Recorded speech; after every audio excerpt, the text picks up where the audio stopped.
Thank you, Joe. Gosh, that was wonderful. Kathleen Williams. I have two intros for Kathleen Williams, and I'm gonna read the one you sent me, but highlights from the one that was on the website as well, if that's okay. And Kathleen brought some wonderful art that's on display, incorporating poetry and photography. After 5 college-level degrees and 25 years in award-winning leadership roles in nonprofit marketing, communications, public relations, and crisis management, I have a job for you. Kathleen put down roots in Gloucester. While creative expression takes endless forms, Kathleen's work encompasses photography and the written word, with numerous solo and group shows in New Hampshire and Massachusetts combining the two art forms. Kathleen studied classical guitar and lute with Douglas Frundlich at the Greenwood Consort, and she's an avid walker and practitioner of Qigong. Is that how you say it? Yes. I also want to read you, so that's Kathleen's, the nuts and bolts on Kathleen. And then I want to read you what we have on the website about tonight's reading and Kathleen. Kathleen writes, lately the world has seemed inside out, upside down, and frankly, just a little backward. I've tried to understand it, reason with it, and once or twice even tried to adapt to it. But in the last couple of years, I decided to embrace it and run with it. The result has been a collection of humorous flash fiction pieces I call The Adventures of Ephelides, Dogbar, and Other Preposterous Disquisitions from Tragabigzanda. The title pays homage to the titles of Captain John Smith's several books on his life and times. And the writing is, well, all mine. This collection is a departure from the work I'd previously done, combining photography and the written word. But then, hey, Kathleen, I can't wait to hear you read.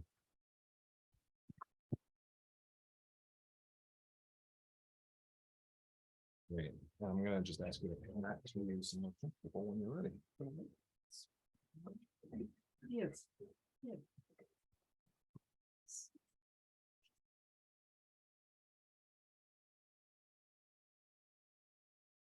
It's nice and warm here.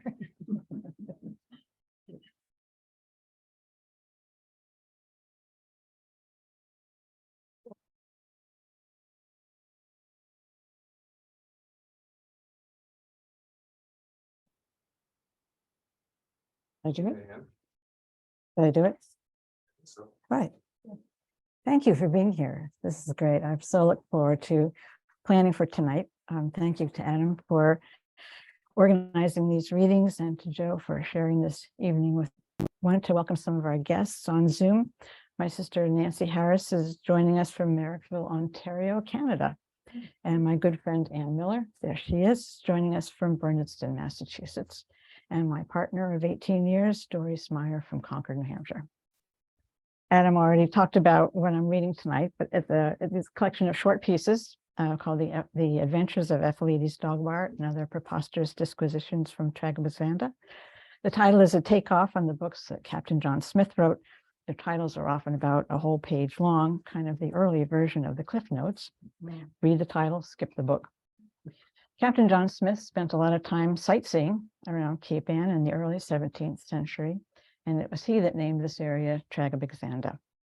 As the story goes, the Princess Tarazza of Tragabigzanda is one of several women who played an important role in Captain John Smith's life. It's reported that she was completely in love with him and planned to marry him. But in his memoirs, he downplays the relationship, suggesting that she was kind of into him a little bit more than he was into her. Which only goes to prove that if you want to back out of a relationship, that excuse works just as well today as it did 400 years ago. Let's ask the obvious question. Cape Ann covers more than 37,120 square acres of land. So why would you name all this expensive real estate after someone you weren't romantically interested in? I think Captain Smith needs to spill the tea on that one. Another quick note, the name Ephelides sounds like a beautiful Greek name that would go well with Tragabigzanda, but it's not. It's the technical term for freckles. So in the words of Monty Python, and now for something completely different. For hundreds of years, Gloucester has been wrestling with the question, do we have a sea serpent or not? So tonight we're going to find out once and for all. Sally Simpson said she saw said sea serpent sometime Saturday, supposedly. Cynical sister Susan Simpson suggested such sightings seem somewhat scuttlebutt. So, shortly succeeding Sunday's sacred services, Susan supporting Sister Sally sauntered seaside, simply satisfying some serious suspicions. Systematically, Sally Simpson studied stony shorelines, scanned seascapes, searching signs, seeking sightings, squinting, scouring, stalking, and said secretive sea serpent. Sadly, that sea serpent stayed submerged, seriously scorning Sally's sensitive sight. Subsequently, suspecting something sinister skimming seaside surface, Sally Simpson swiveled swiftly. Suddenly shocked, Sally Simpson sees sight. Sea serpent, she shrieked. Something splashed, slithered silently, sinking surreptitiously. So Sally Simpson said she saw said sea serpent. Seriously? Some slimy salamander simply? She saw said sea serpent. She said so.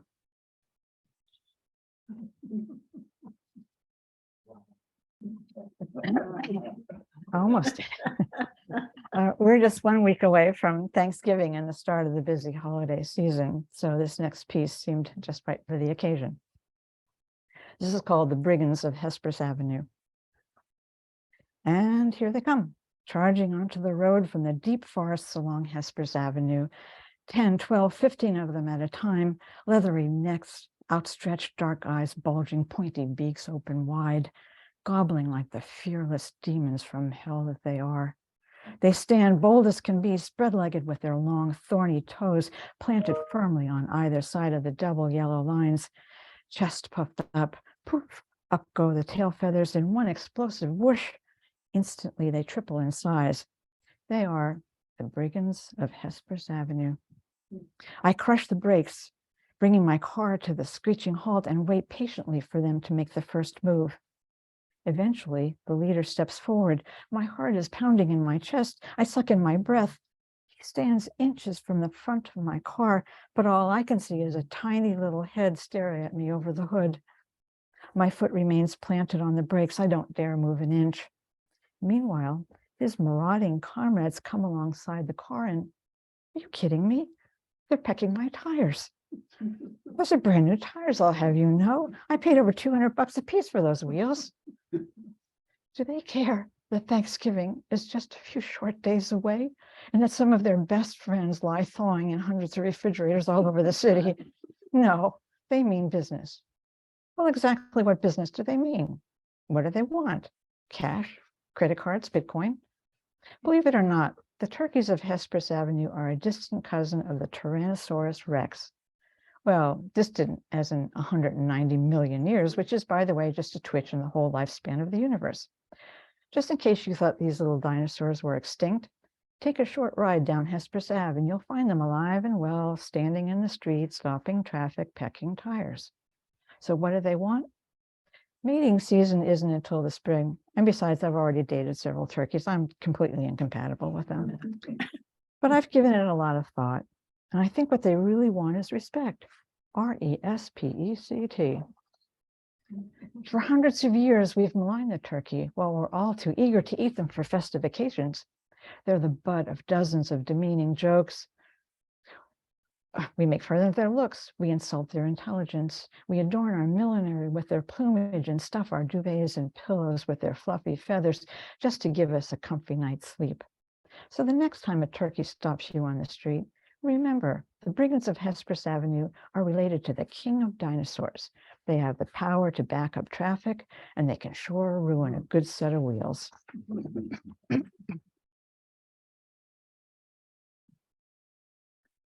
For this next one, I need your help.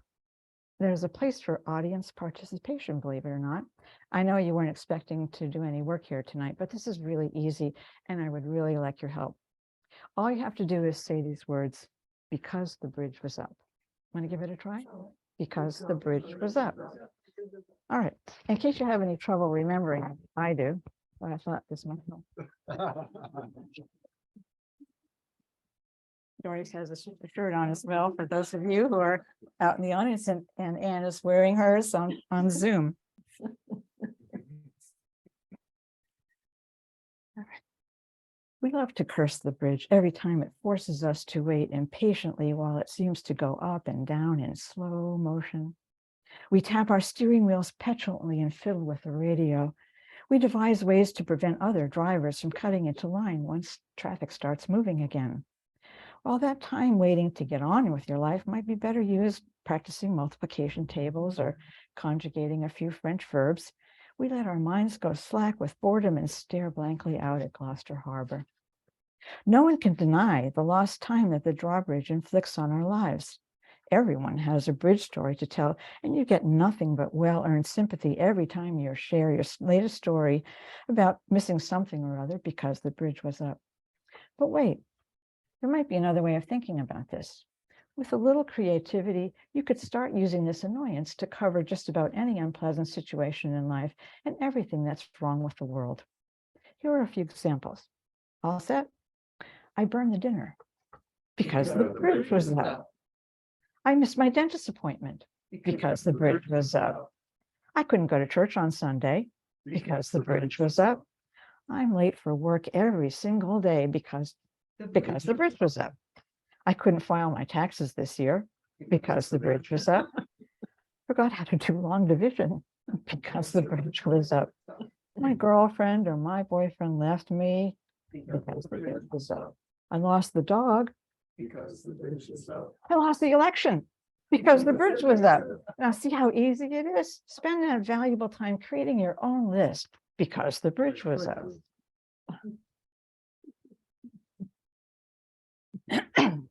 I can wait.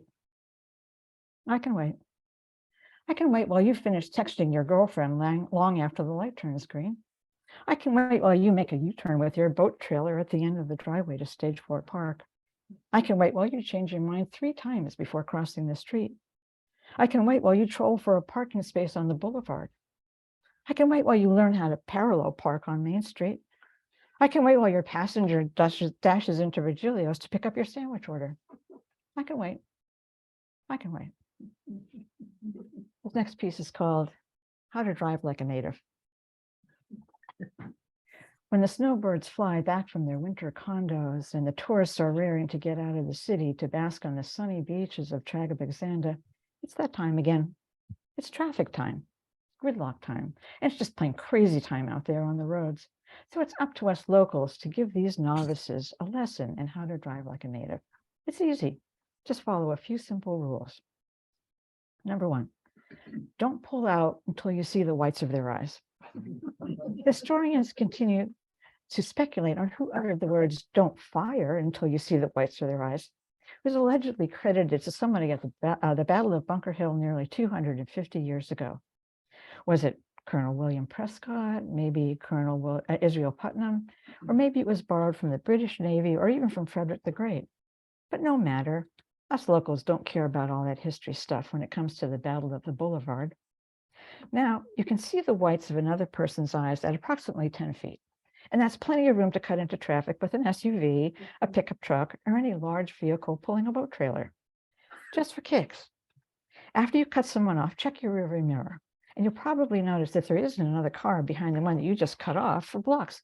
In fact, you could probably get out of your car and count to 30 before the next car comes along. Number 2, speed is the answer to everything. Finding yourself in a sticky situation, just step on the gas. Hard. Speed is your friend. It'll get you out of just about any unpleasant predicament, like when you're driving on the wrong side of the road because you're tired of waiting in line, or when several cars come to a 4-way intersection at the same time.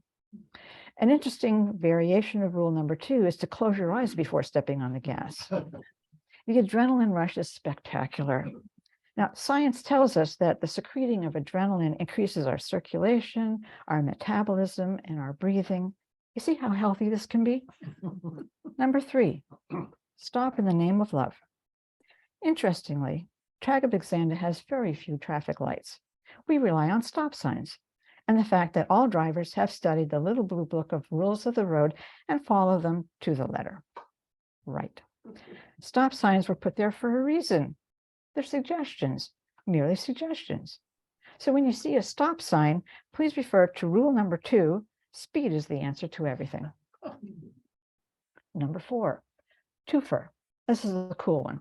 And this is one that's particular to Tragabigzanda drivers. So here it is. If you're going to do one stupid thing, do a second stupid thing right away. It's that element of surprise. It works every time. Here are a few examples. Cut someone off and then stop. Cut someone off, then start looking for a parking space. Run a red light and then make a U-turn in the intersection. Drive the wrong way down a one-way street and honk and gesture at oncoming traffic. You get the idea? Number 5, rotary protocol. Gotcha. Did you really think there was such a thing as rotary protocol? So here's my advice. Start at the A Pie at Andrew Bridge, accelerate down the hill. When you get to Grant Circle, close your eyes and floor it. This is better than any amusement park ride in the country, and everyone does it. Now, this final one is a bonus tip, and this is for pedestrians. And at some point, we all need to park our cars, good luck, and venture out on foot. And downtown in Tragabigzanda is often a swirling mass of vehicular traffic. But never forget, as a pedestrian, you always have the right of way, so take advantage of it. Now, find a crosswalk where there's a car, preferably a large one, parked on either side of it. Crouch down between the parked cars and wait for a large vehicle to pass on your side, then rush into the street. You'll be at the center line before you know it. Check out the look on the driver's face as they screech on their brakes. Gesture vigorously at the heavy white lines of the crosswalk, indicating that you are well aware of your pedestrian rights, and flash your best righteous smirk. Most likely, the oncoming driver will take a moment to gather their thoughts and check their pulse for indications of a looming cardiac event. You have rights, and you're entitled. And that, my friends, concludes our crash course in driving like a native.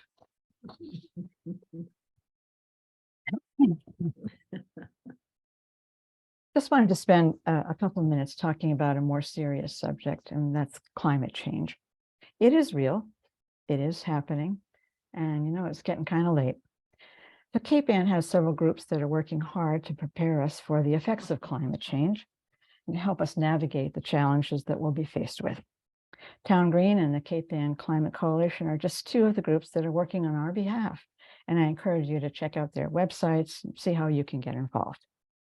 As you might have guessed, Ephelides Dogbar has done quite a bit of research of her own on climate change. And so tonight I'd like to share with you Ephelides Dogbar's 10 indications that we are experiencing climate change in Tragabigzanda. Because of sea level rise, anyone wishing to recreate Howard Blackburn's voyage across the Atlantic had better stock up. Gloucester, Massachusetts just got a lot farther from Gloucester, England. The Mark Adrian shoe store is carrying a line of high-heeled waiters. Ticket prices at the Shaylin New Performance Center are going up. They had to install breathing apparatus in the first 3 rows. The wind turbines on the hill will be generating hydroelectricity. Well, that is, of course, providing that no more 160-foot propeller blades come careening off into someone's backyard.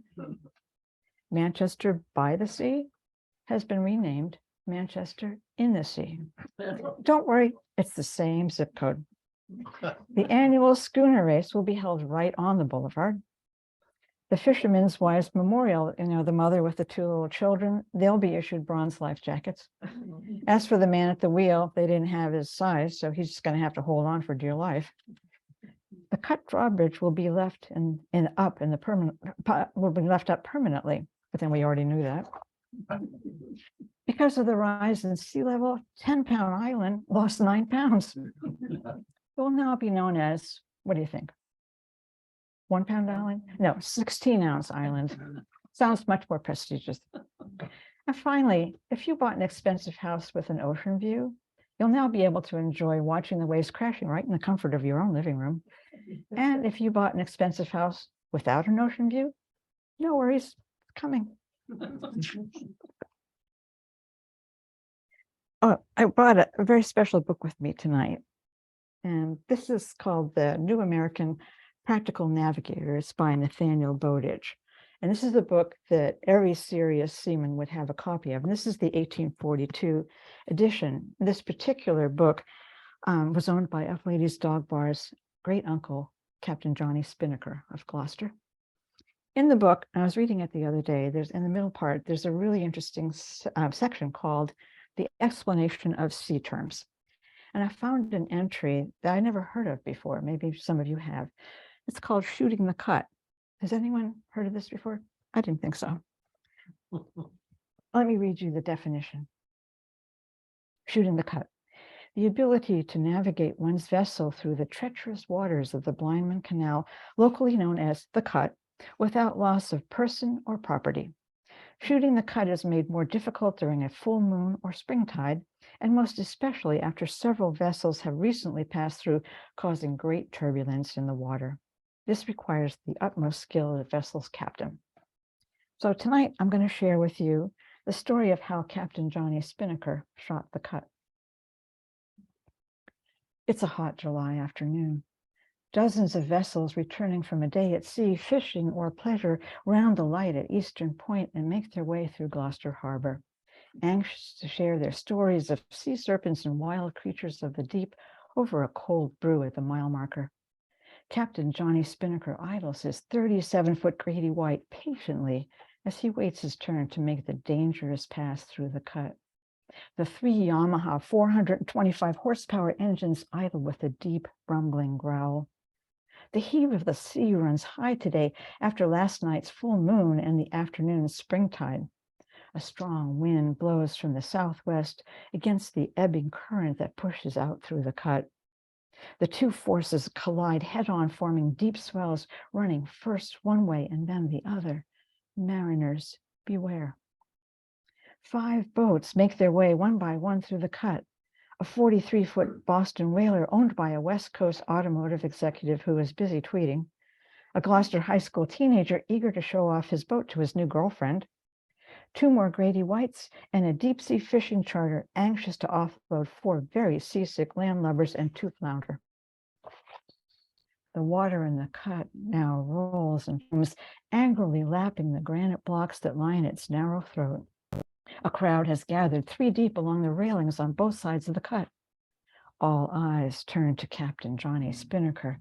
He takes the last gulp of his Red Bull and tosses the can on the cabin floor with the other 5. He grabs the visor of his captain hat and swivels it around to the back of his head. He adjusts his designer sunglasses, and with a sweep of his hand, grabs the throttle and pulls it back all the way. The 3 Yamahas respond with a roar and launch the boat into the rolling waters of the cut with such force that the 37-foot Grady White comes clear out of the water. The men howl, the women scream, and the children have no idea what's going on. 100 cell phones flash into the air to catch Captain Johnny Spinnaker as he shoots the cut. The Grady White comes down hard on the water in the mother of all nautical belly flops, sending a torrent of water into the crowds. A second wave catches the boat by the stern and pushes it sideways towards the piling. The crowd gasps. Captain Johnny spins the wheel of the Grady White, which rolls so hard to starboard that the gunwales kiss the murky chop. The Yamahas dig in with all their might, and the Grady White slips away from the pilings with only inches to spare. A third wave rolls under the belly of the Grady White, lifting the bow in the air like a mighty stallion as it triumphantly charges under the drawbridge and slips into calmer water. As Captain Johnny Spinnaker glides the Grady White towards its mooring, who should he see but Reverend Richard Blyman and Howard Blackburn having lunch on the patio of the mile marker. They raise their glasses of I4C2 pale ale to salute Captain Johnny Spinnaker as he shoots the cut. And I want to finish with a short one. Thank you all for listening. This has been fun. And writers are always looking for creative ways to use words. And one of the tools we have in our literary toolbox is collective nouns. Collective nouns describe groups of things, and we use these all the time without realizing it. We talk about a bouquet of flowers, a team of athletes, and there are some really great ones that refer to animals, like a gaggle of geese, a pride of lions, or a murder of crows. So creative. Well, don't you think it's time that Cape Ann had its own set of collective nouns? I thought you would. So Ephelides Dogbar had a few that she wanted to share with you tonight.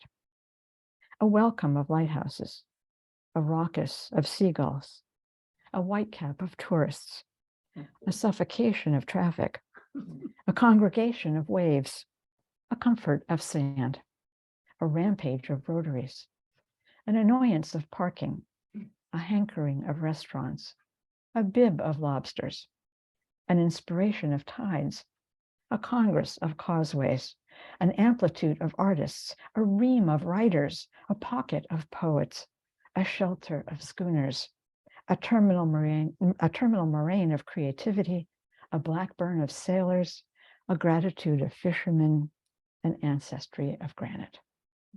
Thank you all so much tonight. It's been so much fun.